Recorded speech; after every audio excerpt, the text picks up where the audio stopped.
Hey, Deli ImagiNotion has made 2 animatics for Chapter 1 of this story. Links are in the description. Go give her some love.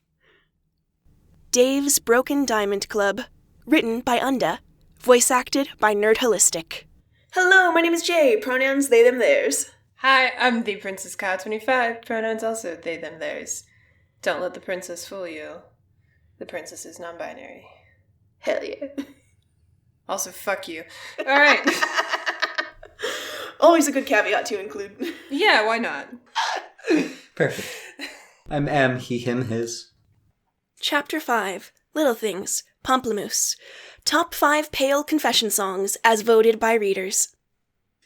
Movies and magazines, filling our heads with dreams. Love is the little things, like diamonds. Dave does indeed talk to you again, but he seems to be busy a lot. But that's fine, you're happy to play messenger tag with him. Leaving him a video clip of some show or another, only to wake up to a similar reply or a written-out rhyme. Your head heals fine and life continues as normal, including persistent drones trying to deliver you things that you didn't order. I didn't order anything. You try to tell it as its metal arms shove the box it's carrying towards you. It scans the sign on your chest and flies away, thankfully not requiring any payment. The box is a little smaller than a pizza box, and maybe 3 times as deep. It's not super heavy, but it's not light either. You've never been good at repressing your curiosity, so with nothing better to do, you take the box inside and open it. Inside is a cake. It's interesting. The top is shiny and red, but you can see a few places where the icing has been dented by someone accidentally touching it. The sides are ice blue, and that's kind of patchy. Some places it's thick and smeared on, and others you can see the actual cake underneath, just about coming through. It's definitely homemade, and though you don't want to be unkind, not by someone with a lot of baking skill. Still, it's a red and blue cake and obviously intended for you. Fishing in the box, you find a card with teal print on it. Jane Crocker's Cakes, it proclaims cheerfully. The tiny cake depicted on the card is for some reason smoking a pipe and wearing a detective-style hat. Flipping the card over only reveals the sunglasses emoji, but this is drawn on in pencil. Now, who do you know who leaves notes but never has his own pens around, and also knows you and sends you sweet things? Twin Armageddons began trolling Turn-Tech Godhead. Did you send me a cake? That depends. Did you like it? I haven't eaten it, and I generally don't eat random food that shows up at my hive if I don't know that it's coming from someone who isn't trying to poison me.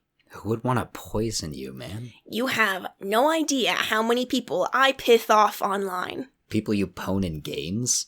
I have heard that you are kind of a big deal. See, you do know. Well, you do kick my ass in games, but I'm not trying to poison you with cake that I sent. Now put me out of my misery and tell me if it's good or not.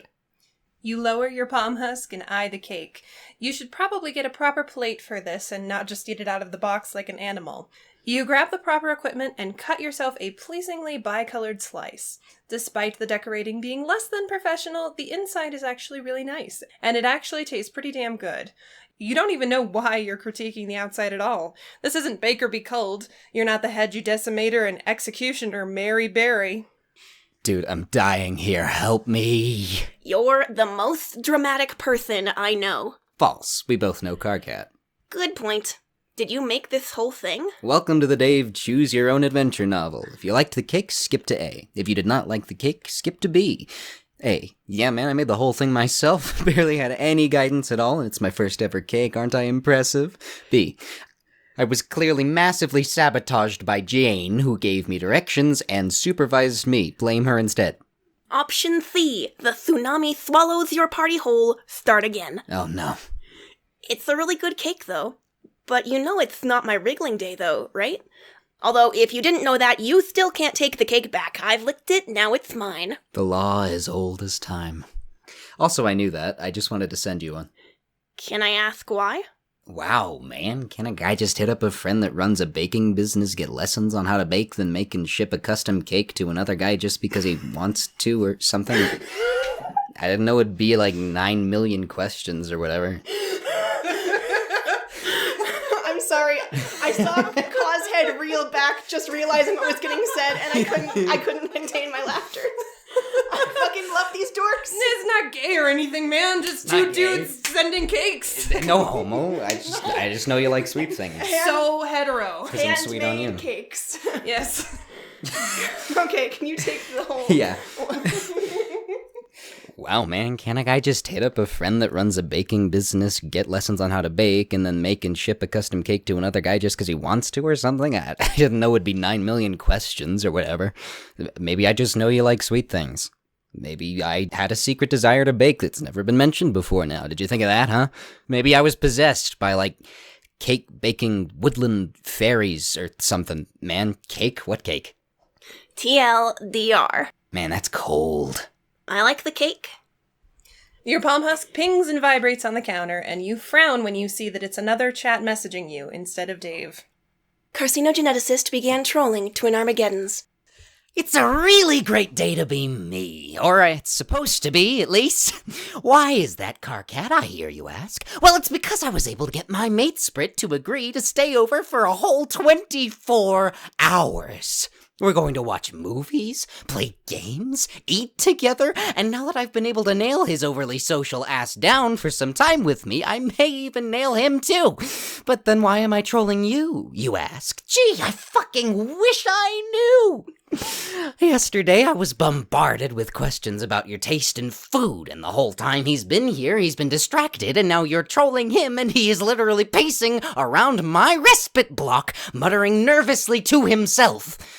Now he appears to be doing a little jig of what I presume is what passes for joy in morons, so I ask you, what the fuck have you done? The speed you can rage type at never stops to amaze me. Shove it up your seed flap, Captor. Answer my question. I didn't do anything. Dave just sent me something is all. How frustratingly vague. What did he send you and why? You know what? I'm just going to ask him. Carcat and Dave are both silent, and in the temporary peace you eat more of the cake slice that you cut out. It's a gift for you from Dave. The third gift he's given you, in fact. The first is on the side, a plant that'll save your life. The second was the candy stick, and the third is the cake. 2 of those are food, and that's a pretty standard pale gift to get someone, a gesture to look out for someone's survival. But what if he's just being nice? What if you're reading into it too much? But then there was the kiss, or both of them. That's gotta be a clear sign of interest, doesn't it? That he likes you back and you're not just projecting what you want to see? Why the fuck is he baking you things? Have you seen this disaster cook? I've seen him burn pasta in water. I didn't know he was going to. I don't know why he did. It could be anything. That's a pretty weird thing to say. Have you been flirting with him or something?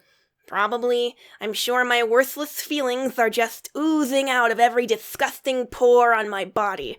I'm lucky he still talks to me at all, let alone sends me things. Thanks for the sudden handbrake turn into self-loathing, Down. Fuck you. It's just that he's sending you food.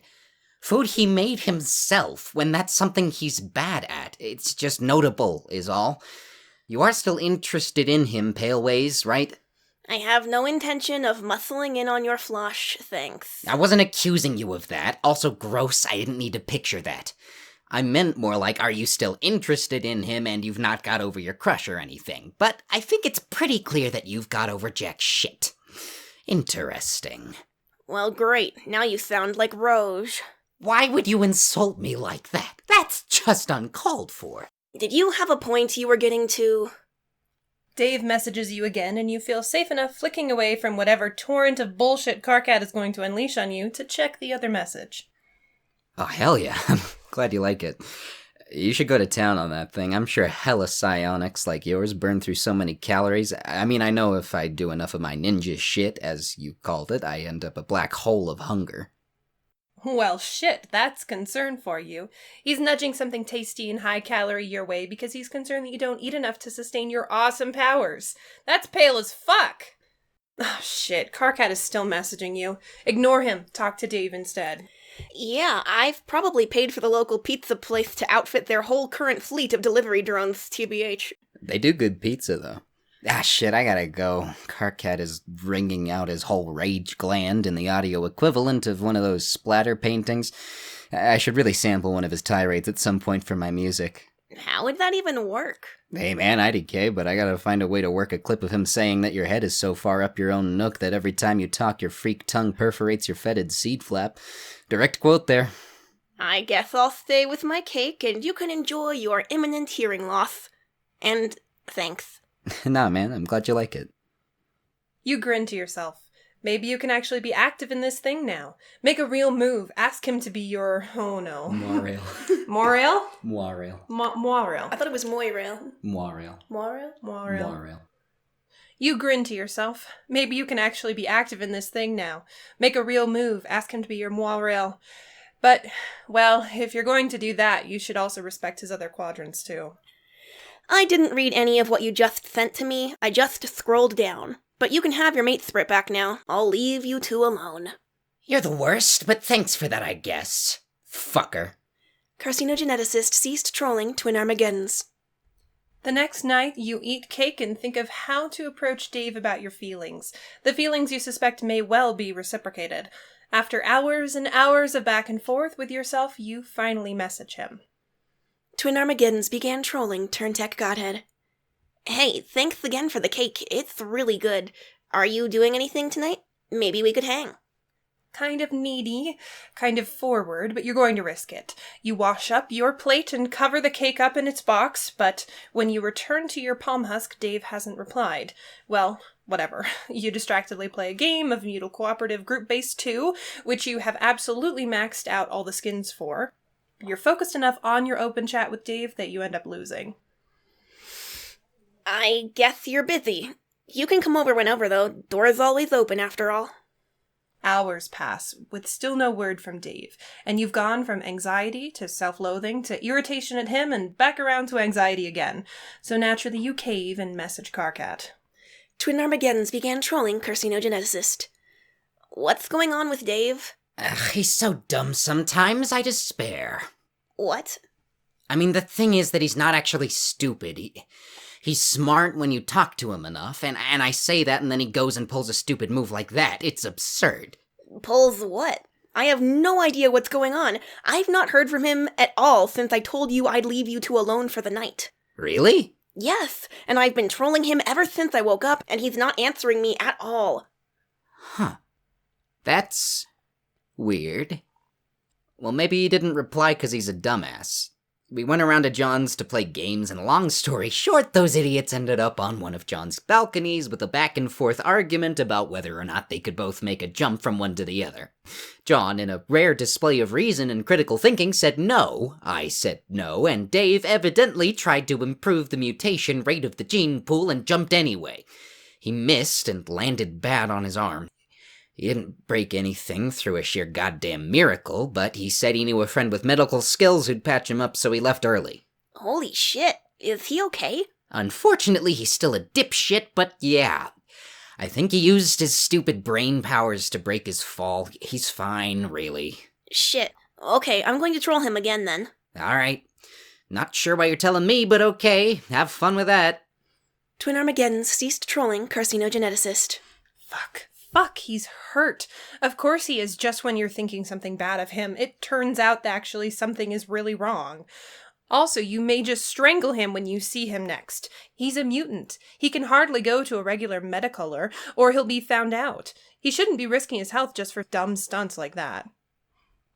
Hey, Carcat just told me about you falling off of John's hive. Are you okay? Message me back, alright?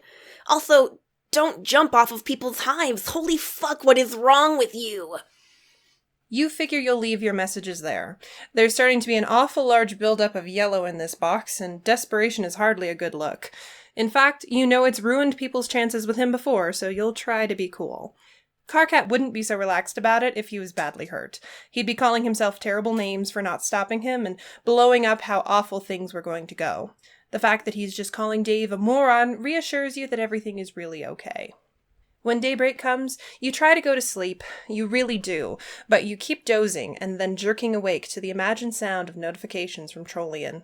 But each time you look, there's no message. You give up on sleep and wait until normal people waking hours before sending him another message, but you still get silence back in response. Okay, he's ignoring you for sure now. Did you misread things after all? But you didn't come on to him. You had decided to ask him out, but unless he's got more psionics than you knew about, there's no way you simply deciding that could drive him off. When you message Karkat again, it's obvious that Dave is talking to him because they're playing a game together online. In fact, Karkat tells you that before you even ask if he's heard from him. Well, fine. He can work his own shit out. You're not his moirel, not yet at least, and Dave appreciates not being controlled for pretty obvious reasons. So if he wants space, you'll give him space. You can do that. You manage a couple nights before you send him a message again. Hey, I hope you're feeling better. You try to keep it simple, but, well, you're starting to not be surprised by the lack of response. You give it another night, and then some more, messaging him occasionally, but every time getting absolutely nothing back. You leave your hive and walk around the city, hit the places that you've seen him playing music, but he's not there. You even fly to the place at the edge of the ocean where he burnt that crate before, but he's not there. If you knew where his hive was, you'd fly there yourself to see if he's okay. Nevertheless, you'll distract yourself. You finish some code that someone commissioned you to write, you change the soaper on your coon. Soaper is like sleeping jelly that trolls use to prevent them from having terrible nightmares. It doesn't, keep them from drying out? It's for nightmares? It's for nightmares. Okay. Okay. And if you eat it, it gives you brain damage. Okay. I have a headcanon that Hussey suffers from insomnia, which is how he came up with Soaper Slime. Because it sounds like a fucking dream to me. I'm learning things. All right. Foremost Homestuck expert, the Princess K25. Absolutely. Like I said, ask me any question. I'll answer it completely, 100% accurately. You finish some code that someone's commissioned you to write. You change the soaper in your coon. Throw out anything gross in your cupboard. All of the jobs that you tend to put off because of either laziness or depression. You promise not to check your messages when you do that stuff, only when you come back. It's only when you're doing maintenance on the apiary network that the idea occurs. You watch as one of your bees crawls in the back of your hand. You had assumed that the problem had been you, or Dave perhaps. That's the sensible answer, but not the only one. You wipe your hands off and wash them under the tap as you try to reason with yourself. Your computer is working fine. You'd know if you'd been hacked, right? But you had thought that last time. You run your computer through the same checks with the virus scanner, getting it to sweep the Imperial channels. And yeah, there's something there, snuck in through the back doors in your system, and you can see the program it's fucking with. Trollian. Theory 1. Someone official is wiretapping your conversations. Possible, but unlikely. You've not done anything to warrant that kind of attention, and there's simply too many trolls talking too much to watch everyone. Theory 2. Someone with access to those official channels is interfering with your Trollian. It could be in any number of ways, but you're sure that looking at the code itself would set off some kind of alert. But blocking messages to one particular account like Dave's isn't out of the range of possibility. You lean back in your chair and think for a moment. If you're to assume that Durka or Roxy are in your computer, then they're obviously in your palm husk too, which means that no communication from either of those are safe. Shit. You walk to your window and eye the sky. You easily have time to get to Karkat's place. You throw the window open and fly. You land outside of Karkat's hive and knock loudly on his door. It takes a minute for Karkat to open the door, but he does. Just by a hair at first, but when he sees you, he opens it properly. His sickle was in his hand, ready, but he lowers it right away. Solix? What are you doing here? Karkat asks in surprise. Is Dave here? You ask hopefully. No. Is he supposed to be? Karkat says in confusion. No, it just would have helped. Look, I need you to message him for me. Tell him to come here. You say to him and push past him into the hive. Whoa, hey, no way. I don't know what you two are fighting about, but don't drag me into it, thanks. Karkat says after you, but shuts the door anyways because he's far nicer than he lets himself think. But still, what he said is troubling. Dave said that we're arguing? You ask him. As much as I like helping people's romance problems, I really don't want to touch this one. I don't want to risk my relationship with him. Karkat says regretfully, rubbing the back of his neck as he talks. We're not fighting. Or at least I'm not. I've been trying to get in contact with him for a week, and he's not answering any of my messages. You insist. No, that's not... Here, look. Karkat says, shaking his head, and after a moment or two of scrolling, he hands you his palm husk with Trollian open. What if I killed him with my cake? You know you didn't. I told you I talked to him. Yeah, but he's not talking to me. I've sent him like 50 billion messages. He gets like this sometimes. He gets into these moods and just wants to be left alone. Kind of shitty of him not to tell you that's what's going on, but he's done this to me before too. But he's not doing it to you this time. What are you talking about? He's ignoring me, but you said you talked to him. So he's not ignoring everyone, just me. Wait, Dave, I don't think that's exactly right. No, it's my fault, man. I think I fucked up. Crossed a line or something. I'll work it out. Don't worry about it. Just don't message him for me or anything. I gotta go. Dave, don't just go. Turntech Godhead is offline. You fucker.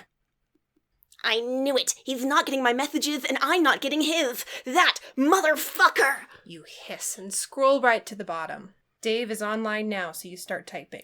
Dave, it's Solix. I've not been ignoring you. I'm having to message from KK's Palm Husk because that thing that happened to my computer before has happened again. Wait, what? So you didn't just get that message to your account just now? You check your Palm Husk and nothing. Your chat with Dave is a yellow wasteland.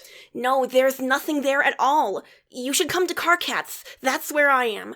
Whatever's happening to my account is happening to yours too, so trolling might not be good right now.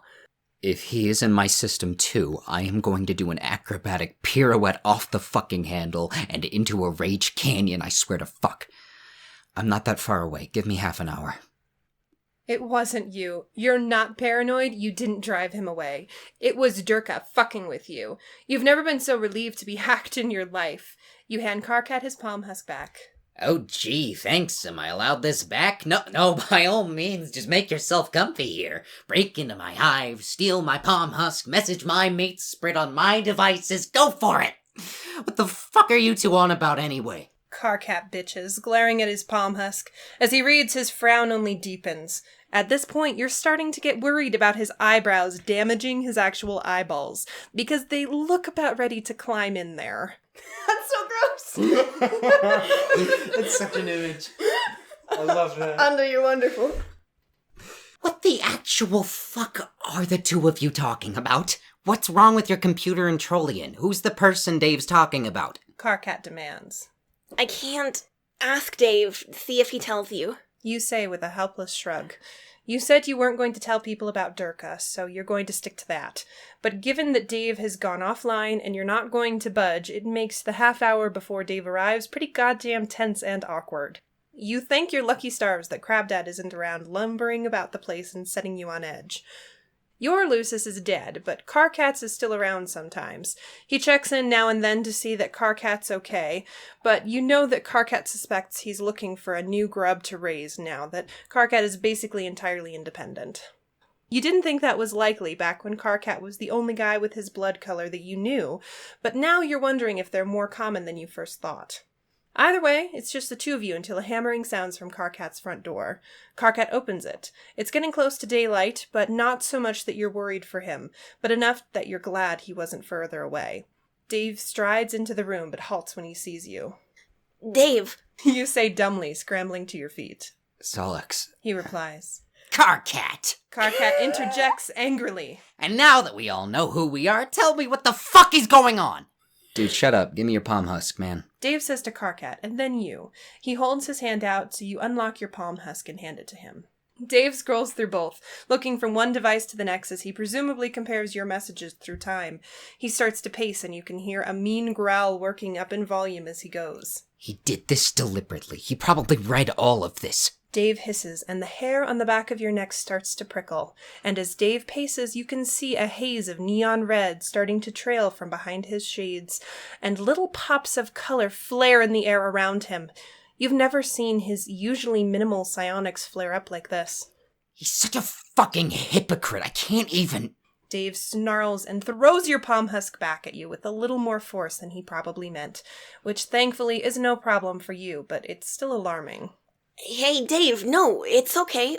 We worked it out. You say soothingly, reaching out towards him. It's not okay. Dave shouts. He draws in a huge breath and covers his face with his hands. If he was Carcat, you'd be expecting a screech of rage, but instead he breathes out again slowly, and when he lowers his hands, his face is completely blank. He sits down and pulls his husk top out and starts rapidly typing. You and Karkat exchange a confused look. Dave, what are you doing? You ask warily. Can't hack him back. I'm not good at that like you. Shouting at him won't get me anywhere, not like Karkat. So I'm taking this out of someone else's playbook. I'm doing this Roge's way. Dave says darkly. Ooh. Karkat hisses with a wince. You glance at him for an explanation. Rose doesn't usually do the whole violent high blood thing. She doesn't believe in getting mad. She believes in getting even.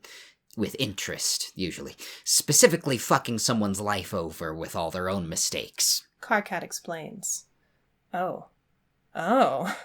That's probably a bad plan. Dave? You say warningly and crouch down and shift over until you can read over his shoulder. Turntech Godhead began pestering, tipsy nostalgic. Hey, Rox. Fun time-based fact of the day, Durka will die well before you do, and probably sooner than he should have, considering that he mutilated himself to be with you.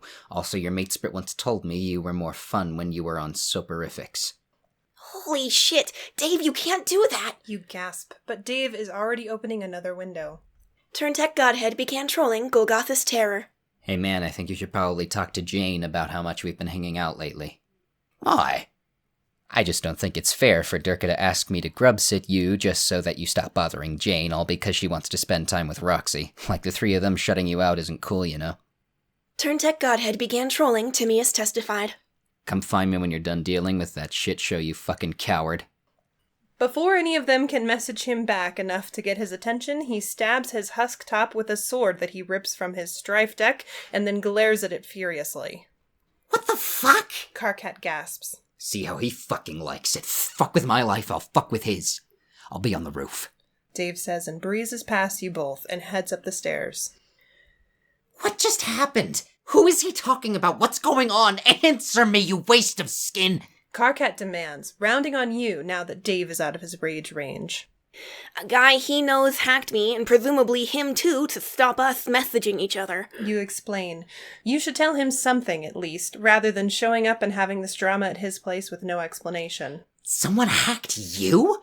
In what universe does someone manage to hack you of all people? Karkat scoffs. Not that I don't like you jerking off my ego. Please do so more often. But yeah, that's exactly what happened. You say unhappily. I think you jerk off and jerk your ego off more than either of us want to think about. Either way, I'm surprised you're not waxing black for someone who managed to best you in hacking. Karkat says with a raised eyebrow, and you grimace at the thought. No way. My loathing for this guy is entirely platonic. Besides, you saw how much it's upset Dave. You point out. Yeah, I've never seen him react like that. He nods and toes at the poor broken husk top. You didn't see what he was writing. I should go talk to him. You sigh and head towards the stairs, but Karkat catches you by the arm and stops you. Hey, look, not that I'm not supportive of you trying to flirt with him because he at least seems to be reacting better than he's done with other people, and he even sent you that cake, so I'm willing to say that maybe you have an iota of a shot here.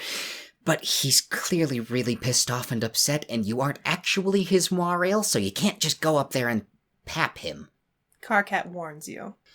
You should be processing what Karkat actually meant, but all your stupid brain is giving you is the Solix Captor imagined future, where you do get to go up there and do just that. Calm him down from what will clearly prove to be some high-tier social self-destruction, and maybe help him fix things. You know, like an actual moirail. You could be that for him, and since he wasn't ignoring you, it's totally possible that he might let you. Hey! Get your bifurcated brain back down on this planet, you shit weasel. This isn't the time for fantasy. It's reality hour here. Karkat snaps. Yeah, okay. Thanks for the warning, but I'm still going. You insist, but Karkat feels like he's suddenly 3 times heavier than usual as he puts all of his weight onto holding you down. You could lift him with your psionics, but you do actually like the guy, and it's pretty rude to psionically bounce a guy around his own hive. You look desperately up the stairs that Dave left up, and then back at Karkat, who is honestly just trying to help you out. He kissed me. You confess. What? Karkat yelps. Before, super pale, and Look, I need to go up there. You tell him, pointing up the stairs. Karkat stares at you, his eyes as wide as dinner plates. He seems completely frozen until he roughly shoves you towards the stairs. Go, get up there already, you scrawny, brainless idiot! He hollers at you. You don't need telling twice. You literally fly up the stairs. It takes a little navigating to find the way out onto Carcat's roof, but you manage it and find Dave sat on the edge of the roof with his legs hanging off of the edge. Hey, it's just me. You call out in case he mistakes you for Durka and leaps at you with a sword or something. I'm cool, man. Don't worry about me. Dave says flatly. Didn't say you were cool. Didn't say you weren't cool. Oh, sorry. I'm so used to Solix dunking on people. I didn't even consider that you would be nice in this instance. There's so much paleness going around. Didn't say you weren't cool. You reply and sit down on the edge next to him. Well, good.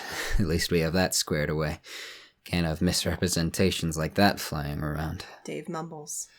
So that whole thing was... You trail off, trying to find a way of describing this that isn't just saying he was acting really weird. You really went after his friends, huh? You settle on. Maybe I'm not as nice as you think I am. Dave says sullenly and hunches his shoulders up so they're almost at his ears. Or there's more to this than just him hacking us this one time. You counter. Dave bounces his feet off the outside of Carcat's hive for a moment or two. It's always one rule for me and one rule for him. I know I'm a mutant and some shit's different, but he always does shit like this. I'm sick of his rules, and now he's actively fucking up my shit, and I can't even... Dave flops back onto his back, grinding the heels of his hands into his eyes. His sunglasses clatter onto the roof above his head, and you pick them up so he doesn't break them.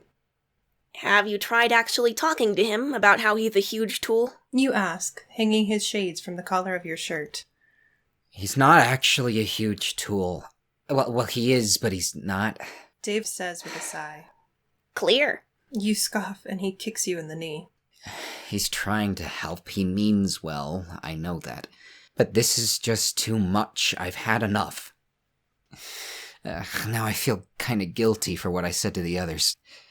Roxy didn't deserve that. She helped look after me when I was little almost as much as Durka did. He says regretfully.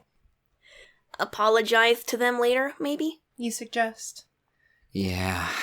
Dave sighs and relaxes against the roof, spread limbed and calmer than when you came out here. You did that. You helped him feel better.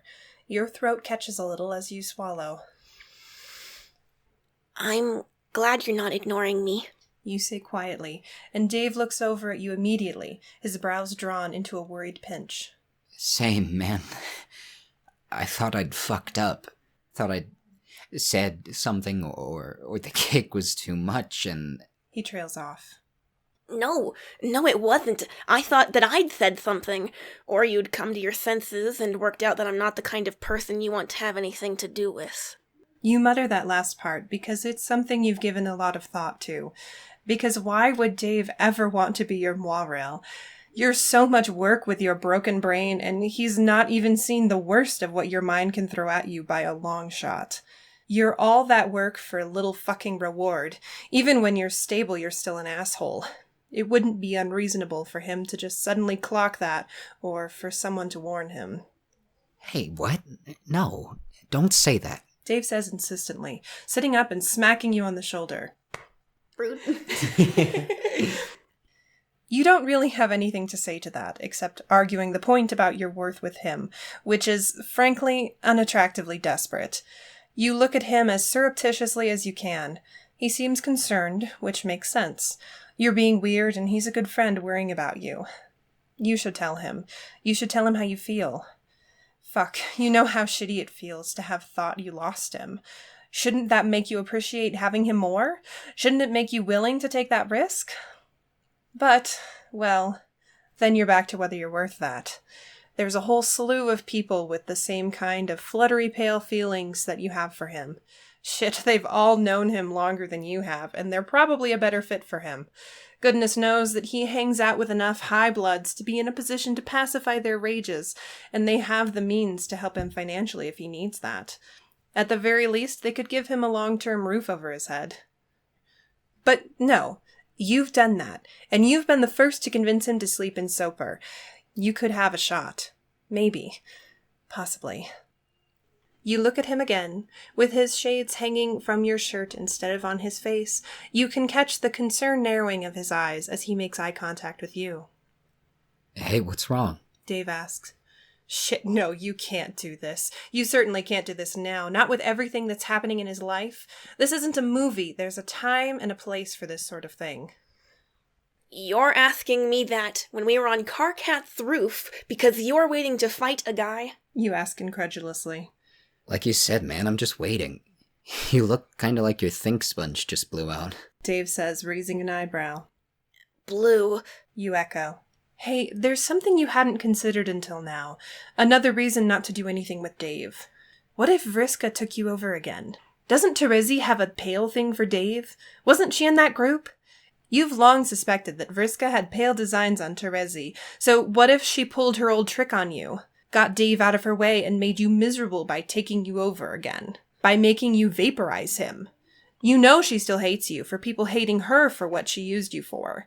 Not that you did anything to turn that tide of loathing to her, but she's always been one to blame her problems on others. But no, the thoughts of coming back to yourself again and seeing a smoking hole in the ground where Dave was is just... You can't do that again. Anyone in? Dave interrupts you by asking, snapping his fingers in front of your face. Right, yeah, he's still here. This is a bad plan. Don't, worry about it.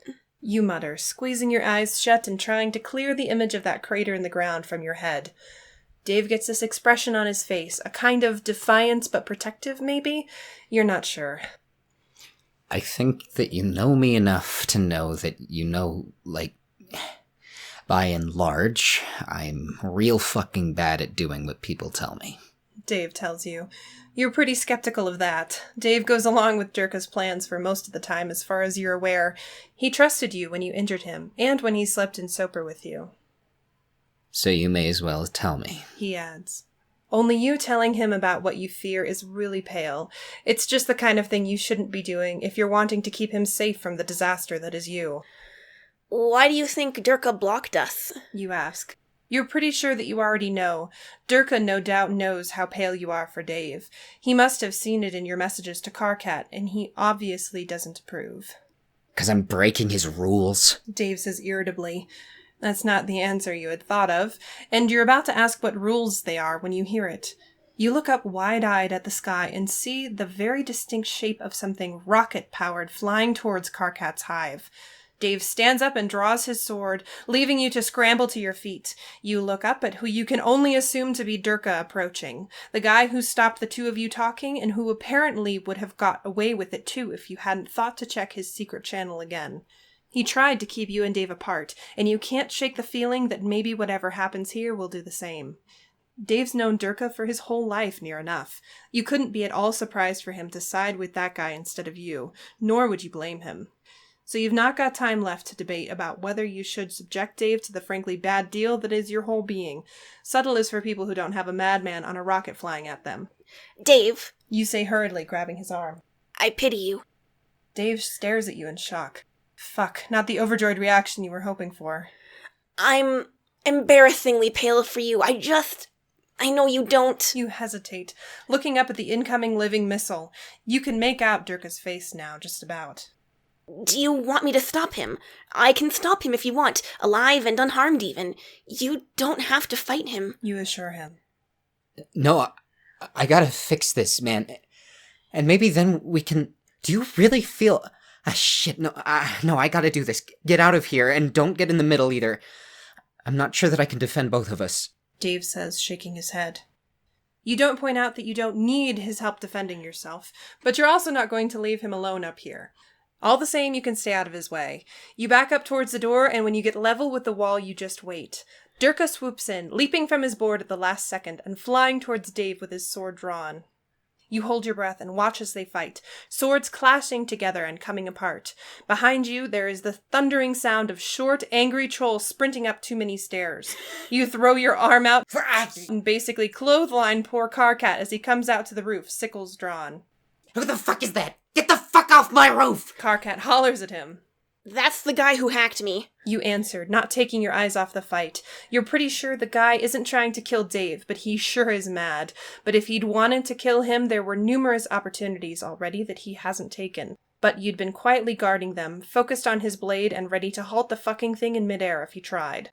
Why the fuck aren't you stopping him? Karkat demands. Dave told me to stay out of it. You answer distractedly, nudging Dave slightly in the back as he wobbles too close to the edge of the roof. You wit! I'm pretty sure this is a case where you should just help. The guy's basically an adult, and he has gills, but he's bronze. What the grub-shitting fuck is going on? Karkat demands. They're mechanical. Are you ruining my concentration for nothing or what? Shut your face hole, Karkat. I need to focus. You hiss and cheat a little, sticking one of Durka's feet to the ground for a split second longer than it should have done, so that Dave can get to the higher ground. I ought to cut your fucking head, you controlling, paranoid lunatic. Dave accuses from a higher ledge. I'm not paranoid when I'm right. Durka shouts and leaps up after him, but Dave's psionics are certainly adept at aiding his ninja shit, so he's not there when Durka lands. Then, all of a sudden, the moonlight goes off, and the only light is from your psionics, and the light from Karkat's hallway behind you. Karkat whimpers in horror next to you, and you look up to see the stark, three-pronged outline of an Imperial ship floating above the hive and descending towards it. Even Dave and Durka have frozen. The ship hangs in the air, and a figure leaps down from it, landing on the roof between Dave and Durka. It's Roxy. She straightens up from her landing, pulling on the double-ended official trident to pull her up to her full intimidating height. That's Durka's Moirail, You say under your breath. Swordfucker is Durka? Karkat asks in a desperate and hushed whisper. You nod. Dave backs up 2 steps towards you and Karkat and drops his sword, holding his hands up. Roxy, I'm sorry. I didn't mean what I said. I was an asshole. I was just trying to hurt Durka and you were... I'm sorry. He says sincerely, and Roxy narrows her eyes at him, her gills flaring. Yeah, kind of a bulge move, but I figured something was wrong for you to just throw that at me and bail. Roxy says, not looking at all impressed. And then I come all the way here where Dave's emergency shell phone tracker says he is because I knew something was fishy. And who do I find but you, Durka? And fighting no less. So maybe you two should both get your shit together and tell me what's going on. Roxy says firmly. How does Dave know these people? Karkat whispers. Luckily for you, there isn't time for you to answer because at the tiniest hint of Karkat's voice, Roxy's head whips around to stare at you both. Solix, nice to see you again. And who's this with you? She asks and takes a step towards you. Dave quickly rushes between the two of you and her and holds his arms out wide. He's no one. Leave him alone. It doesn't matter. Dave says hurriedly. No one looks awfully offended at being called that, Davy boy. Better get your story straight. Roxy cackles and swoops Dave up with one arm and dangles him upside down, her arms slung across his hips at her shoulder height. Before you can pull him from her grasp to defend him, she swoops in where his shirt had slit up his chest and presses her lips to his belly and blows, making a loud, wet, embarrassing noise. Apparently the only harm she intends to inflict on Dave is to his dignity. That's just Karkat, one of Dave's friends from a sweep ago. He's no one. Durka answers for Dave, dropping down onto the main roof level again. Oh, is that right, Mr. Know-It-All? Karkat shouts angrily. Karkat, no! Dave yelps, but there's no stopping Avanta's tirade midway through. Sorry, kid, you're pretty insignificant. Durka shrugs. But Durka sees fit to meddle in your relationship with Dave. You'd feel flattered if you weren't so fucking pissed. Goes to show what you know, you vomitous cretin! I'm his mate sprit! Karkat yells at him. Roxy gasps and in her surprise drops Dave. You catch him before he lands, although by the way he twisted in the air, you'll bet he would have landed on his feet anyway. You pull him back to you just as swiftly and watch as Durka's posture stiffens. Dave's sword flies across the roof and into his hand as Durka starts to walk menacingly toward you three. Whoa, whoa, whoa. Hold your hoof beasts there, Durka. Roxy admonishes him. Karkat, get inside and hide. Dave hisses. No one's going anywhere. You two are going to tell me what's going on right now. Roxy insists, pressing one hand into Durka's chest to hold him back. He can't have a mate split, Roxy. You know why. Durka says patiently, gesturing towards Karkat with his sword. You've never felt pale for Karkat ever, but he's your oldest friend, and you're more than prepared to launch this fucker into the stratosphere to keep him safe. Oh. Roxy says with a wince. Yeah, surprise. Another one of your fucking rules. Dave snarls. Sweetie, I think there's something to that one, though. Or at least putting a limit on things, if you get me. Roxy says, cringing a little as she talks. In case he finds out that I'm a mutant, you mean? Nah, he already found that out shortly before taking a ride on the fucking Crimson Snake in my pants. He knows, and yet the sun hasn't fallen from the sky, the moons haven't exploded, and I ain't been cold, because Durka's a goddamn crazy person. Dave argues back. And now I'm gonna have to kill him. Durka sighs and tries to push past Roxy. Durka, no. No murdering. Calm down. Shush. Roxy says and paps him swiftly on the face. Shush, shush, shush. She says silkenly, papping at his cheeks until his sword clatters to the ground and he slumps against her side. She balances his weight against her hip. Dave, you know how much I love you, but are you sure you can trust that boy? Mutation is a big secret to keep. Roxy asks. They've both known for ages. Dave insists. Doesn't mean they won't turn on you. I'm just saying if they get reason to give you up, why wouldn't they? Roxy asks gently. I'd never. Karkat protests. Why? Roxy asks, turning her attention to him. Because I'd only be... Because we're the same. Karkat says in a strangled voice. To your knowledge, he's never told anyone without his actual blood outing him by being visible. But as far as you can see, Roxy might actually try to hurt or kill him if he doesn't offer some reason for not being a threat to Dave. Roxy seems to silently consider this and then turns to you. How long have you known about this? She asks you. Thweeps. Like, don't you fucking test me. I've done this for years. Fuck you. Fuck you. Thweeps. You answer, and Roxy sighs. Look, Dave, I'm gonna take Durka back.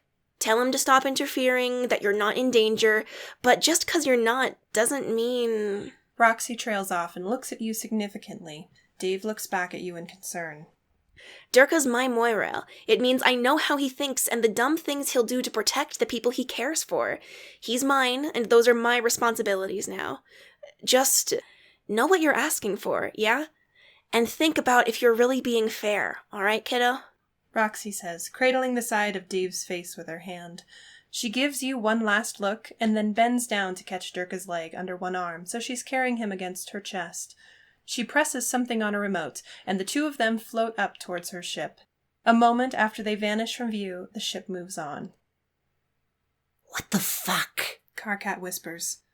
That could have gone worse. You comment. No, it...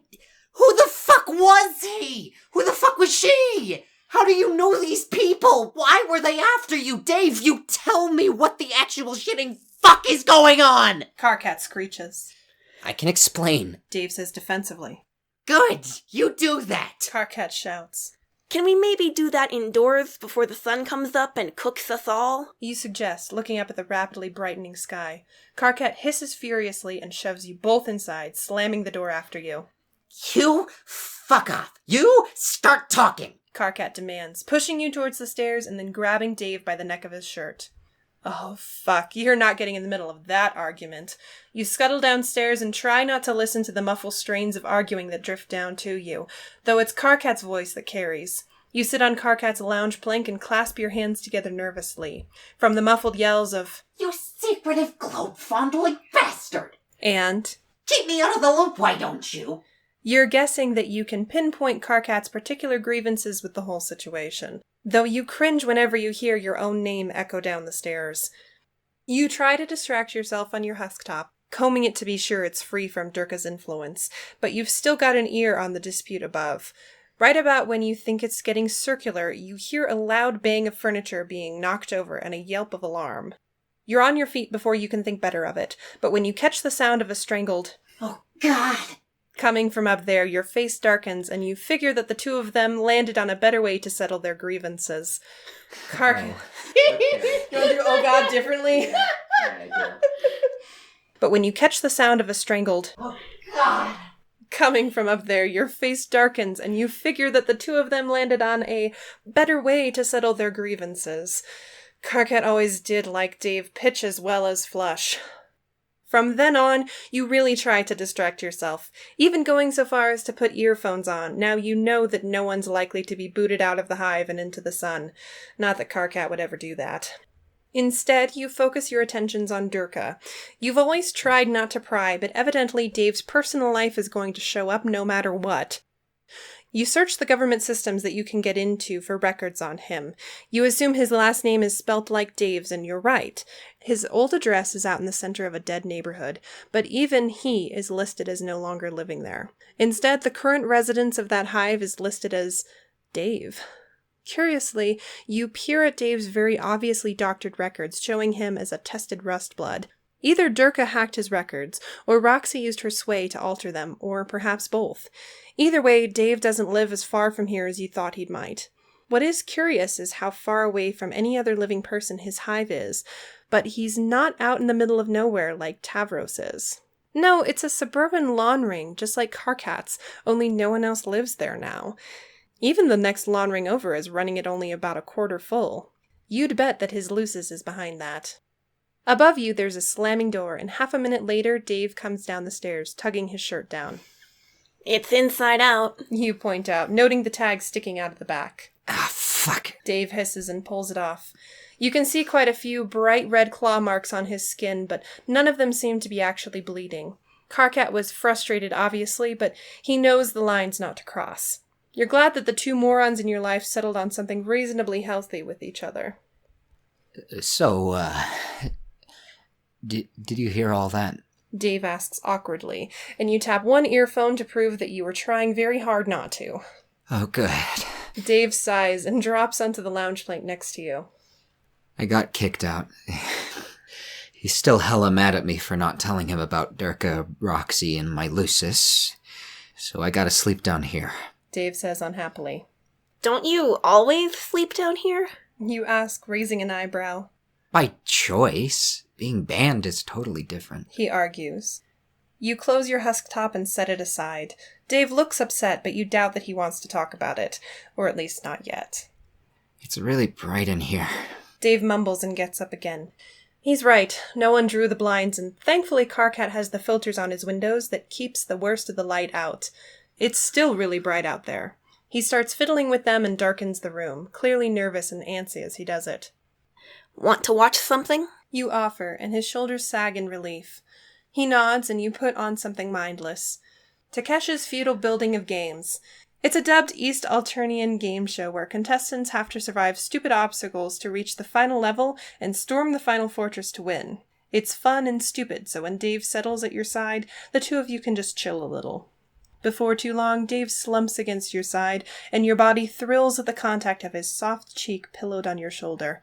You remember your confession earlier, and you itch at how nothing has come of it. About what I said earlier. You say hesitantly. Staring forward at the screen, you feel Dave tense against your shoulder. You didn't mean it? He asks, and honestly his tone gives you no clue as to whether he wants you to have meant it or not. I meant it. You say, pulling away from him and looking him in the eye. I pity you. Dave looks wounded, like you just pulled a knife from his blood pusher. He's not wearing his shades, you realize belatedly. He's not wearing them because you still have them. I wasn't supposed to ever have quadrants. Dave says softly. What? You ask. It was one of Durka and Roxy's rules. He rescued me from Cal when I was only a few sweeps, raised me. He really is basically my Lucis, and Roxy was always there too.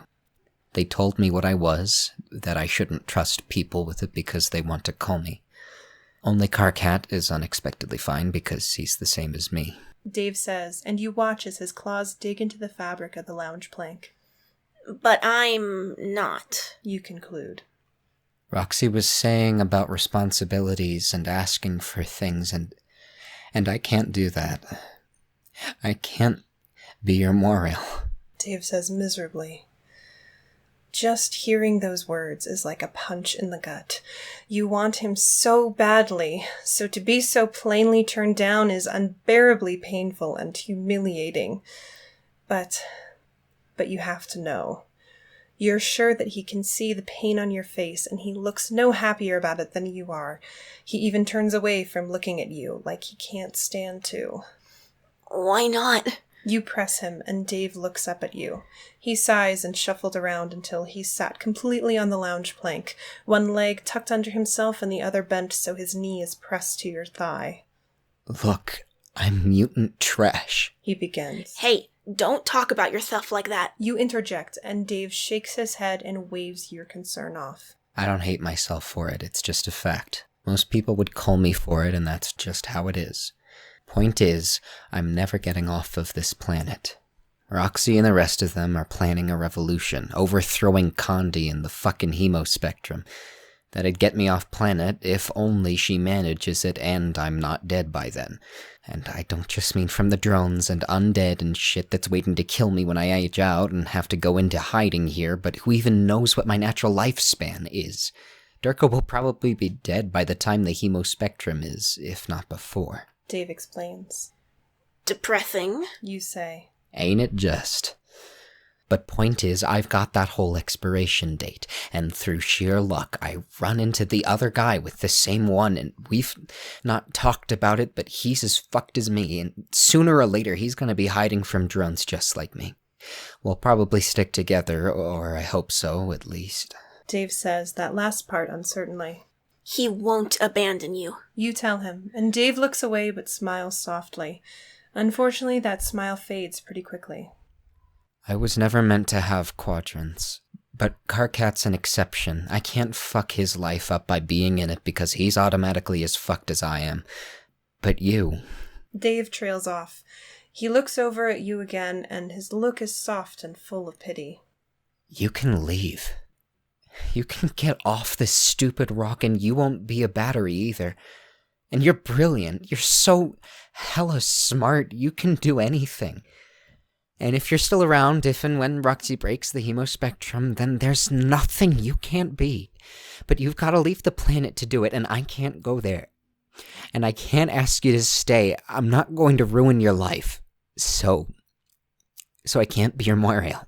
Dave says, his voice getting tighter and tighter as he talks. There's a pop as his claws go right through the fabric of the lounge plank. I should have stayed away. Dave mumbles, looking down at the sofa.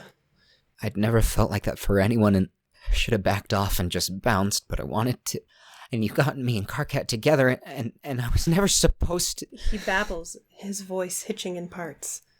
Hey, no, shush. You urge, realizing too late what you're saying. Only you suddenly have a lap full of Dave, his face pressed against your neck and his claws prickling through your shirt.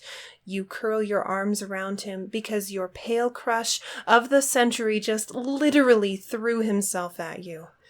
I can't ask you to do that, junk your whole life for me. And I wanted to be happy when I gave you that plant because thinking of you as some battery, I couldn't do that. You don't deserve that. You deserve better, even if what I want is what I can't ask you for. Dave adds the last part bitterly. You can ask me. You say helpfully as you stroke Dave's sides. Helpfully. You can ask me to be your Moirail, I mean.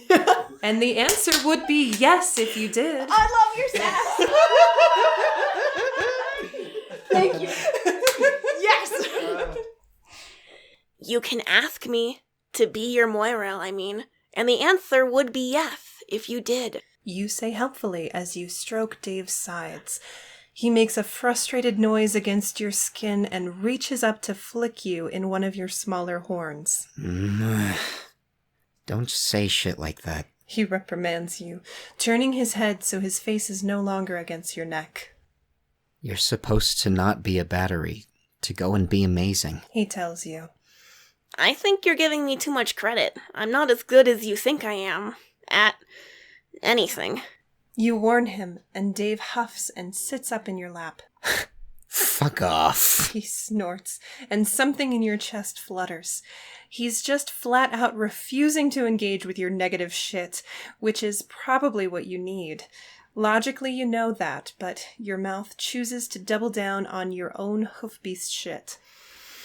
I'm an abrasive, antisocial, bipolar, condescending prick.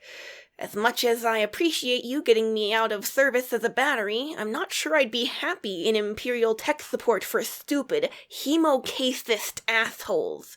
I'd probably mouth off to some blue blood in my first perigree and get culled. Honestly, my survival rate is probably better with you. You tell him. No. Dave says firmly. You can't just say no to that. You protest.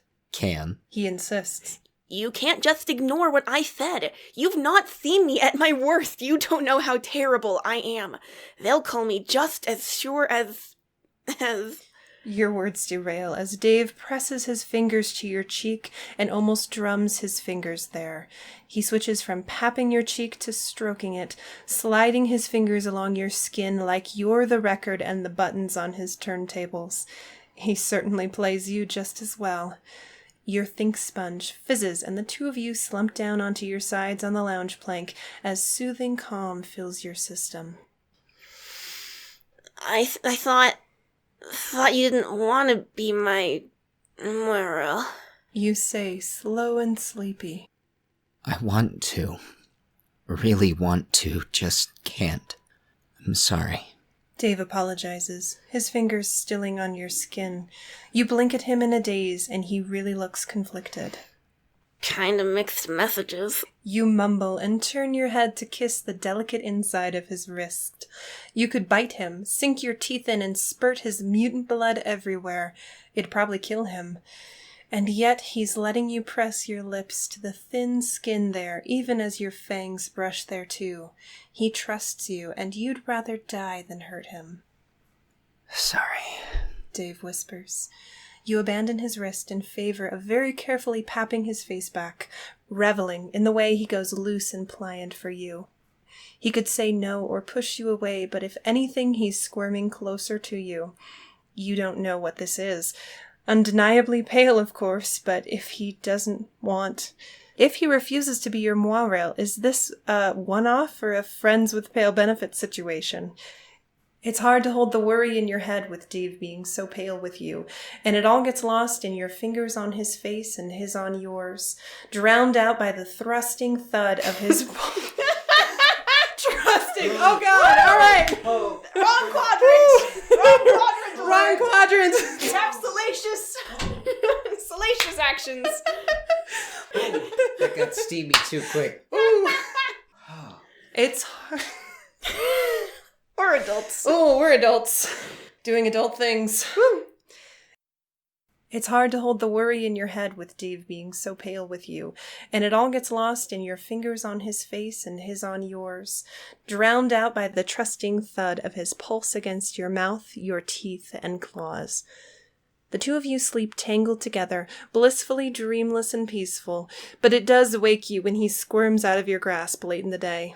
Without Soper to keep you down, you wake up fast, sticky-eyed and confused, sure, but fast. Where are you going? You ask as you watch Dave pulling a hoodie on, wriggling his wrists through the sleeves and pulling the hood around the holes for his horns and buttoning it into place. The peak of the hood extends pretty far, and when he turns to look at you, it's clear to see that he took his shades back. Go back to sleep. I gotta go.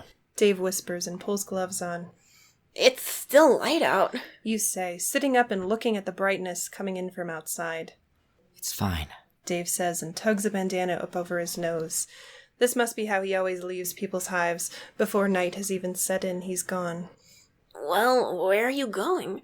Can't it wait? You ask, and Dave walks over to Karkat's table and scrounges around for a pen before leaving him a note. I've gotta go home. Don't worry about it. He answers. Yeah, no, you can't stop me doing that. You're going back to your Lucis? You say in disbelief and stand up. I have to. He says unhelpfully. He's so closed off from you, it's like none of what happened between you was real. Hey, yesterday, or, well, I guess today, since the sun hasn't even set, that wasn't nothing to me, you know? You might not want to be my Moirel, and if that's how it is, then that's how it is. But I still mean it. I pity you, I'm stupidly pale for you, and you can trust me. You know that, right? You tell him seriously. He's almost inscrutable behind his bandana and shades, but not so much that you can't see the pained pinch of his eyebrows at your words. I know. He mumbles. He turns back to the door and then pauses with a great sigh, then proceeds to tug his bandana down and look back at you. My Lucis, Cal, he was Durka's Lucis before. He was our ancestors' Lucis before that. Neither me nor Durka knows what Cal considers a desirable result, but he tortures his charges and mind controls them to get what he wants. Everything from chuckle voodoos to straight-up puppetry. Durka bolted pretty soon after he met Roxy. She gave him somewhere better to stay and pitied him for what had happened. I guess as an heiress, she gets the whole monster for a Lucis thing. Dave explains. You know most of this, but you're guessing Dave is getting to a point, so you stay silent. The thing is, without a kid, Cal goes out and gets another grub, and I don't know how many he went through before he settled on me, but I'll bet anything I wasn't the first since Durka. He eventually came back when I was a few sweeps old and realized that Cal was still doing his thing. He explained to me about what Cal was doing, and he started hatching a plan to get me free. He felt awful that him leaving the way he did got me in the same position. So he finally figured he'd just attack Cal, kill him, and rescue me. Dave continues. I can tell that didn't work. You say. It's obvious his Lucis is still alive.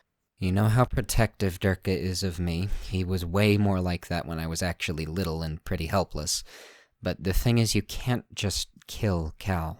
He mind controls you. Cal had already put Durka down as a failed grub where I was still a potential success, but if I was gonna side with Durka, I was a failure too, and he'd abandon me to start tormenting more grubs, putting more people through the same shit. I couldn't let that happen, so I told Cal I wanted nothing to do with Durka, begged him to stop. Cal... I don't know, it wasn't mercy, but he let us both live. Dave says sadly.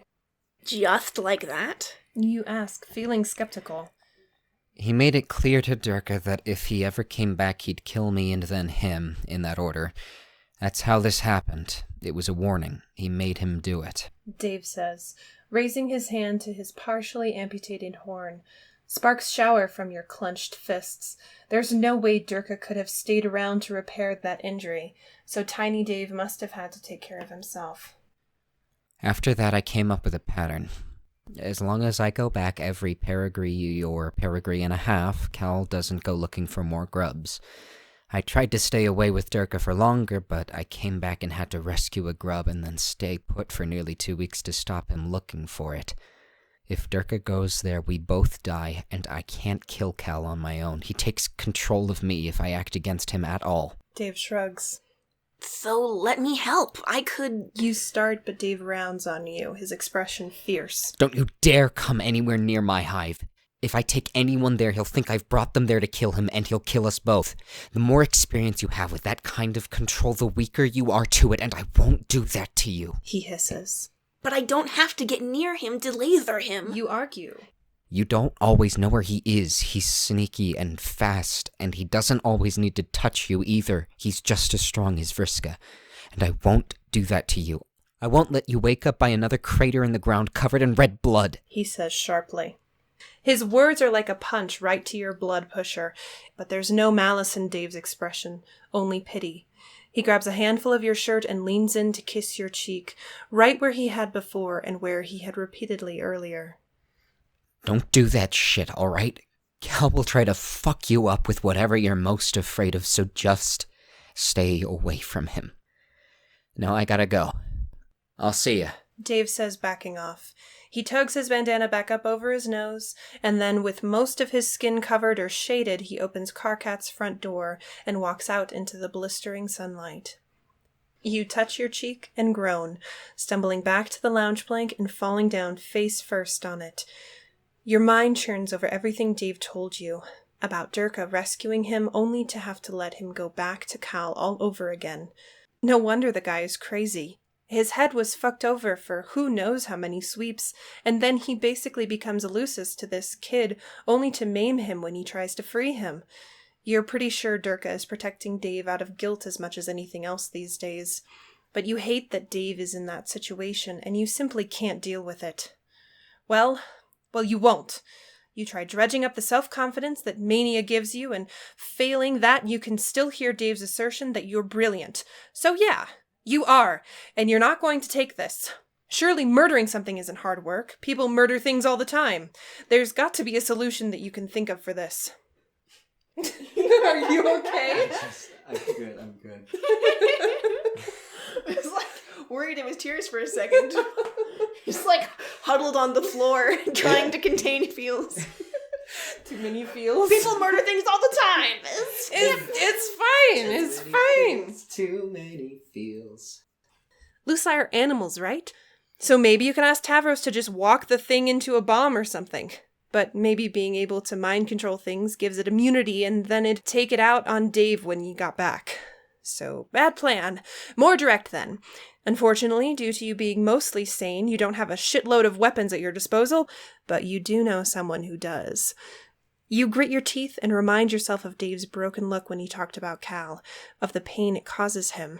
You pity him so much there's nothing you wouldn't do for him. Unfortunately, that means there's a whole lot of things you would do for him that you'd really rather not do. But in the situation, you see no other choice. You slide your husk top open and look over the map of Dave's neighborhood again. A straight mile around his hive is uninhabited. You dread to think of what happened to the people who used to live there. You'd need something that could detect motion and preferably video. Hidden cameras, maybe? Nothing great, just enough to tell if something was there. Could Dave plant them? Or maybe you shouldn't involve him. If his Lucis can read minds, then anything he knows, Cal can know. Right. Okay. You never thought you'd be doing this, but here goes. Twin Armageddons began trolling Arachnid's grip. I think after all of the shit you've pulled, we can both agree that you owe me, so I have something you can do for me that you can repay me with. I assume you're still making your awful doomsday devices, and even if you're not still in that business, I need you to make one for me. I don't need a big range. In fact, a mile radius is the most I want, but it needs to be powerful enough to destroy absolutely all life in that zone to fucking dust. And it needs to be able to get there and go off without anyone being anywhere near it. That's what I want. You close the chat with her. No way she's awake at this time of day. Instead, you start thinking about problem number 2. Actually, problem number 2 requires coffee, and you're going to need to get some before you can think clearly. You warm up Karkat's coffee machine. It's actually what you gave him as a 12th Perigee Eve present a sweep or two ago, because one of the things you've both had in common is a love, or at least a need for caffeine. With coffee brewed, you take a seat again with a mug in hand and turn over the real problem number 2 in your head. Dave and Karkat are going to need somewhere to live, and maybe Durka has some plan that he's not told Dave about, but you're not going to assume that. If he doesn't, it's pretty plain to see that both Dave and Karkat are refusing to think about it, so you will. You need somewhere for them to hide. Kitting that place out is a way easier task. It'd just require hijacking some delivery drones to get hive building supplies, but you know at least one heiress who'd be willing to help there. What you need is somewhere out of sight for the drones, but also out of the usual range of the general population, somewhere with cover from the sun and the undead. So you're looking at either an isolated island, which is risky and gives nowhere to run, or the mountains or deserts.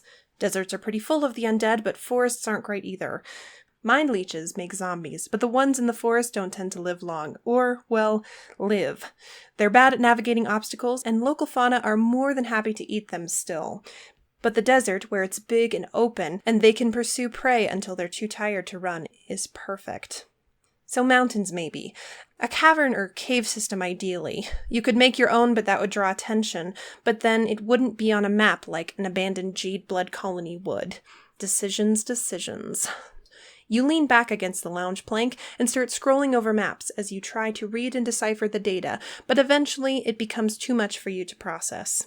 Eventually, you just start to write an algorithm and get your husktop to do the work. Distance from nearest troll hive equal to or greater than 40 miles, fresh water or snow within 1 mile. Then you work to rainfall, average temperature, frequency of natural disasters. The fuck are you doing? Karkat asks, and you leap in alarm, sparking wildly and nearly flipping over your 3rd mug of coffee. I... You stutter, turning to look at him. The great thing about being Karkat is that his hair always looks the same no matter what he's done to it. Hours of combing and product is indistinguishable from freshly rolled out of his coon.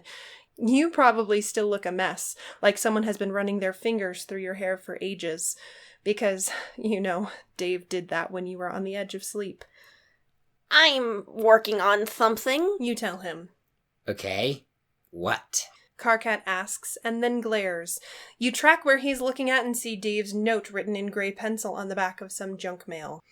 That pus-filled weasel. I'm gonna strangle him. Karkat hisses as he reads the note. So, how's pitch working out for you? You ask, sitting down. Karkat whaps you in the ear with the junk mail and glares. Don't get cute with me. You're still in the shit for knowing half of that bug-fuck nut stuff and not telling me. He warns you. I told you shit when they got here. You point out. Before then, he didn't need to know. At least not enough that you'd risk betraying Dave's trust for what at the point would be just gossip. What are you doing? Karkat asks again. It's something I'm working on. There might be a few bugs to work out first, but it could work. You hedge. Descriptive. Karkat snorts. Shit, you did keep him in the dark for too long before. The least you can do is tell him now. Part of this is to help him, too. Well, you're a mutant. Have you thought about what's going to happen to you when the ordeals come to leave Alternia and you can't do them? You ask. Karkat glares at you over the mug of coffee that he's poured himself from what you'd left on the warmer. Consider it a mark of how much I like this coffee that you're not wearing it right now. Karkat growls at you. I'm serious. You tell him. Me too. He snaps back at you. You must have planned for it at least a little. You press. Yeah, fine. My plan is to probably die horribly very quickly. Thanks for the reminder, fuckface. Karkat says harshly. Well, I'm working on something that should change that for you. You tell him. Karkat looks surprised for a moment and then rolls his eyes. But not just me, right? The other mutant you know. Karkat scoffs. Well, yeah, but it's not like I wouldn't have thought about this sooner or later for you anyway. You're my best friend. You add that last part with strangled awkwardness. Even though insulting each other and grossly making up has been the status quo for the two of you since forever, it's always agonizing reminding each other of how much you do in fact like each other. Do whatever you want. I'm not exactly hopeful, though. Karkat shrugs. Aren't you interested in trying to survive? You demand. Saul, up until Dave showed up, and yes, he told me about the plant, your plans for the future were either A, be a battery, B, blow your brains out, or C, run and hide. You weren't exactly looking for solutions either, so don't come in here filled with ideas, acting like I should fall to my knees and fillet your disgusting anatomy in gratitude. Karkat sneers. I'll pass on that even when it does the work, thanks. You retort. Karkat looks at you suspiciously, and then at the low amount of remaining coffee, his gaze travels to your husk top, and then he slowly looks you up and down. Are you feeling okay? He asks carefully. I'm fine. You say. You're not acting... Actually, never mind. It's hard telling regular you crazy from the kind I need to be concerned about. Just don't do anything drastic, or I can tell Dave it's his problem since you clearly pity him so hard. Karkat chuckles. You know what he means. He thinks you're going manic, which is dumb. Sure, you didn't sleep much, but that was because Dave woke you up. And you care about him and Karkat, so you're trying to fix things. This isn't some high-energy project that you took up for no reason. It's all sensible and normal. I'm not going to do anything reckless. You assure him, having just contacted Vriska to make a bomb. Okay, great. It's like Dave's shitty music to my auricular sponge clots. I'm gonna go shower now. I'm gross. Karkat nods and wanders off. Behind you, Trollian chimes and you sit back down and look at it. It's your least favorite person. I never thought I'd see you trolling me. Yeah, well, you're the only sociopath with bombs that I know. Big words from a guy who needs my help. I thought you were all about never talking to me all over some stupid stuff in the past. That and making everyone hate me. First of all, I never told anyone to hate you. I just told them what you did. If our friends hate you, it's a sign that they have at least some sense. And second, you used me to murder Aradia. That doesn't just go away. I said I was sorry, jeez. And yet, she's still dead. She seems perfectly happy with that the last time I talked to her, actually. Just stop it. Also, you didn't ever apologize. Not to me. I didn't? No. Oh, well, I'm sorry, I guess. Go fuck yourself. Do you have the kind of explosive I want or not? Why do you even want it? If you're trying to kill someone we both know, you're capable of it on your own. Do you have the bomb? Ugh! Yes, I can make you something like that if it means we can call this whole stupid thing square. That's my deal. I make you this bomb, you stop holding what I did over me. You take your prongs off the keyboard and look at her message. She's asking for your forgiveness as her price? Surely you can't do that. And that wasn't what you were offering, really. She murdered Aradia. She used you to do it. But it was so long ago. It was so long, and Aradia isn't gone. Not totally. And yet she also is. As much as you hate to admit it, Vriska is right in a way. When you've spoken to Aradia as a ghost, or even in the creepiest fuck form that Equius put her in, she doesn't seem angry about what happened to her. She's over it. But even if Aradia has forgiven her for the murder, it's not just that. She used you to do it. You're probably never going to get over that, and it's not ever going to be okay. But, well, you think of how dead Dave looked when he talked about Cal, about what that monster did to him, and to Durka as well as countless other kids. If this is a problem you can solve for him by agreeing to not hold Vriska accountable for her actions, then maybe that's a price you're willing to pay. You don't have to actually forgive her. Just stop outwardly hating her. It's not like you were super close before anyways. You scratch your claws through your hair and hiss in agitation. For Dave. Fine. Holy crap! I did not expect you to actually say yes. Man, what has got you in such a bind that you're this desperate? I am not talking to you about that. Just make sure this thing can be shot where it needs to go from a really long way away. Twin Armageddons ceased trolling Arachnid's grip. Ugh, now you feel like you need a shower. You flick over to the program looking for places for Dave and KK to live, and it's just coming up with so much that it's unusable. You chew on your thumb claw for a minute as you think. This isn't something you know much about, and since you're already reaching out for help, you may as well reach out a little further to someone you actually like, as opposed to, Vriska. Twin Armageddons began trolling Arsenic Catnip. Hey, Nebula, are you around tonight? Oh, hey, Pollux. I haven't heard from you for a while. Sorry about that. Aw, no, don't be. Everyone gets busy sometimes. And yes, I'm around tonight. Why do you want to know? I need some advice from you, but in person would be better. You still living in the same cave? Oh. Can this be like, oh, whoa. Oh, whoa. Oh, whoa, I'm very intrigued at your question. Yes, I still live in the same place, and I'll even stay in all night if you want to drop by and ask me this very secret question. Great, I'll leave now. Thanks again. Twin Armageddons ceased trolling Arsenic Catnip. You send Karkat a message that you're going, because unlike Dave, you don't need to leave people paper notes. It's a strange little quirk of his, but you'll be damned if you're not hoarding every note he left you like a desperate tool. You corral your stuff together and leave Karkat's hive behind. Nepeta lives a fair distance away, being a girl that values her privacy and the wilderness. You've also been there maybe twice in your life, so you have to land every so often, catch your breath, and fight with the map software on your palm husk. But just under 2 hours away, you're walking around the forest as you look around for the entrance to Nepeta's hive/cave, or really any signs of it at all. You're about to give up and message her when a voice comes from up above.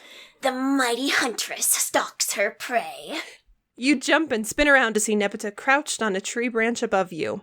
You try to calm your hammering blood pusher and remind yourself that only stupid people look at her and Equius and assume that he's the deadlier of the two of them.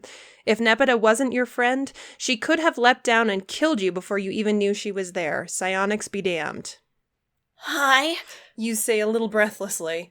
Nepeta giggles and drops eerily silently to the ground. When she stands up, you realize that she's as tall as you are now, and also, damn, she has some guns. I'm furry strong.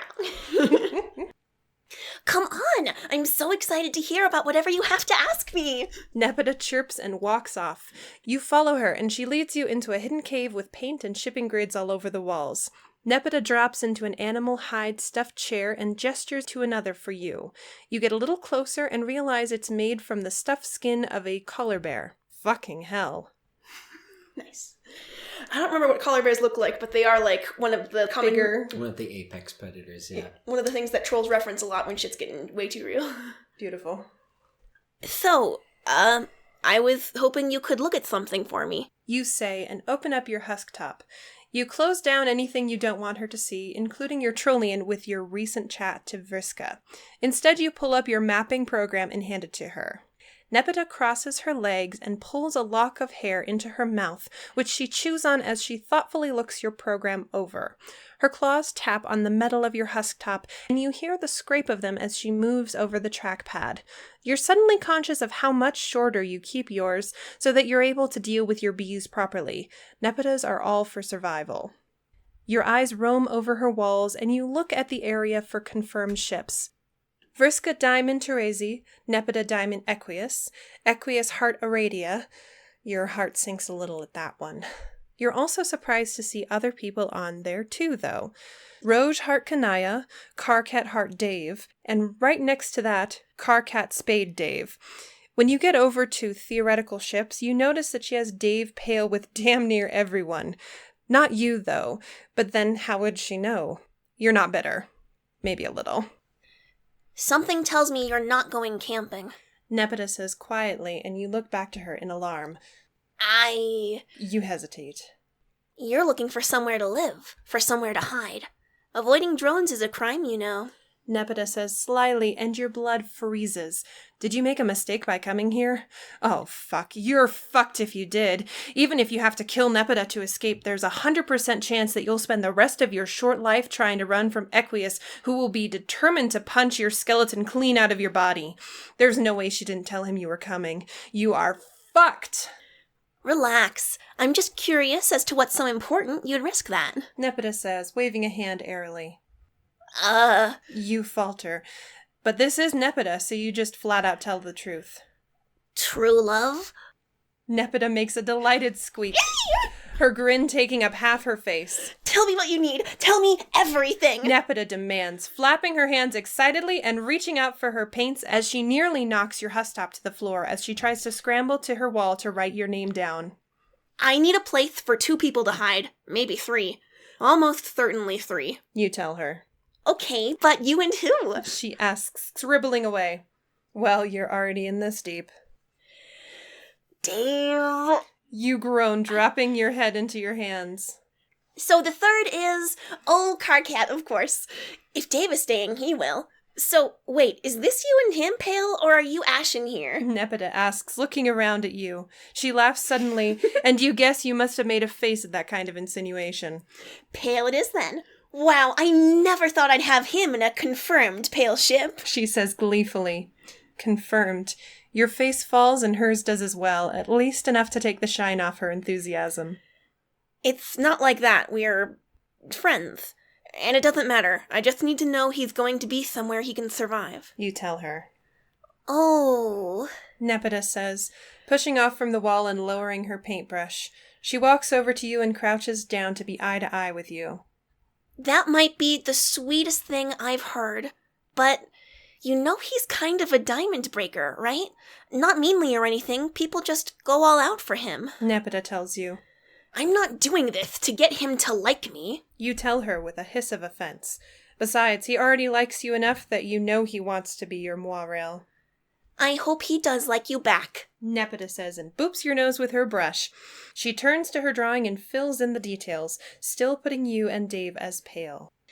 It's nice that Dave is wanting to stay with Car Kitty, though. Very romantic. Nepeta remarks as she finishes up the paintwork. Wait, stay with Carcat? You must know if you're here, right? Did he tell you, or did Terezi? Nepeta asks. You You say blankly, stalling for time. About his blood? You do know, right? She says, turning back to you and giving you a worried look. I know. How do you know? You demand. As far as you know, you and Dave were the only people who knew it all. Well, Terezi has a very good sense of smell, and he nicked himself before when he was squabbling with Dave. Between that and the gray text, she is a very good legislacerator, you know. But she figured that he wanted to keep it secret since he never told anyone, but she had that pitch fling with Gamzee before Kanaya got to him, and she got very high on Soper and accidentally told me. But she's never told anyone else, and I haven't either. Nepeta rushes to say.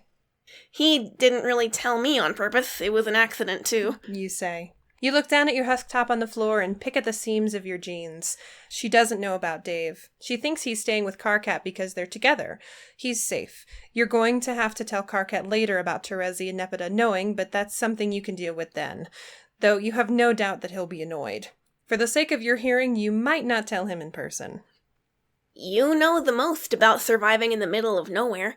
I tried to find somewhere, but obviously I don't know what I'm looking for. Just somewhere big enough for the two of them. And me, if they'll let me stay. You add that last part with a grimace. I'll find somewhere. And how about we both make lists of the supplies we think they'll need, and then when we meet up again, we'll talk over it. Nepeta suggests, setting her brush down and flashing you a bright smile. Yeah, probably best not to talk about this over the internet. You nod.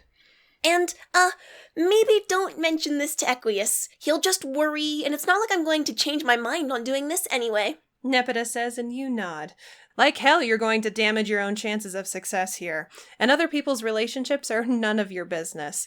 But you think that if Dave did become your moirail, you would lose your shit if he was as controlling as Equius is to Nepeta, or at least as much as he tries to be to her. Nepeta has always walked the fine line between straight up ignoring his bossiness or seeing sense when it's reasonable and giving in. You're sure you need a firm smack on the head now and then, but that kind of micromanaging would make you lose your shit. Thanks, Nep. I really appreciate it. You say instead as you stand up. Work on that list and don't worry about it. I want my friends to be safe, you know. We'll do this. Nepeta smiles brightly. You leave her literal neck of the woods and head home. You take the time to care for your plant.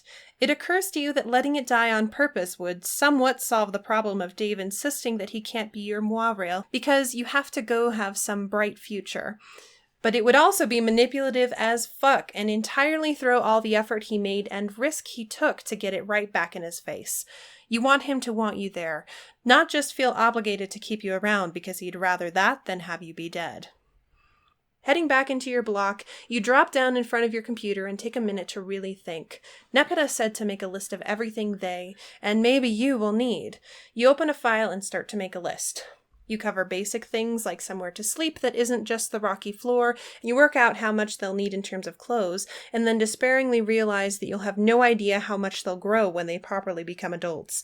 You factor in some larger clothes and figure if they're too big, then they can use the spare for repairing other clothes.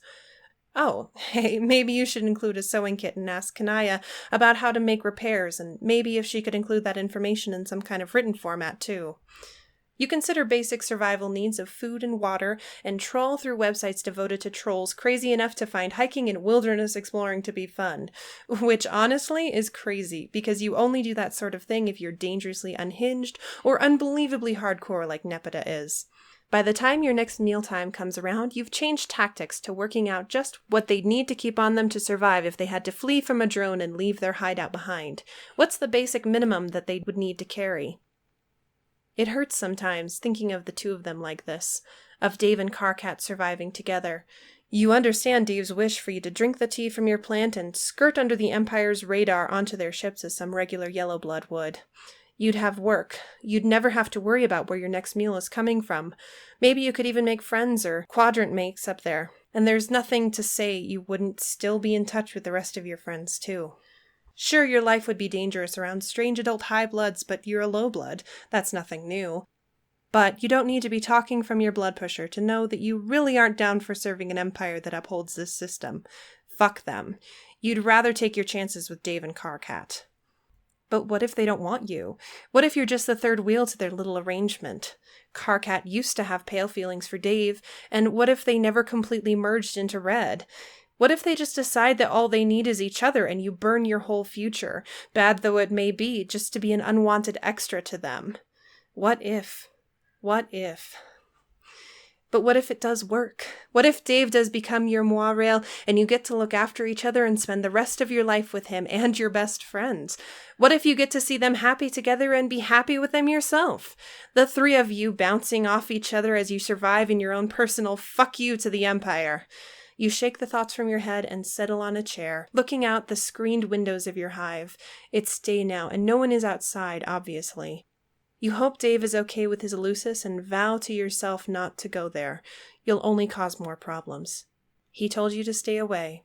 You'll do it. Woo! It is done! It's done! I get the title now! Yeah! It's so cute. Oh, it's so cute. And none of us actually lost our voice in the process, which I was not fucking expecting at all. Yes! We made it! We made it. Yes. Words. We're doing the head scritch of comfort for much brain words had to happen. It's so many words. It's so many words. So many words. It's too many words. Guys, fucking look at the word count on this. What? Wait, that's a million. 62? They made a specific tweet that was like, listen guys, the main story is done, but I can't just get this close to 69 and stop. So I'm having 8 more chapters from a different POV. Unda, you're a mad lad. Right. Thanks for listening. You can get in touch with us at the socials on screen, and if you make anything related to this project, we'd love to feature it, so let us know. This has been Nerdhilistic, celebrating what we love.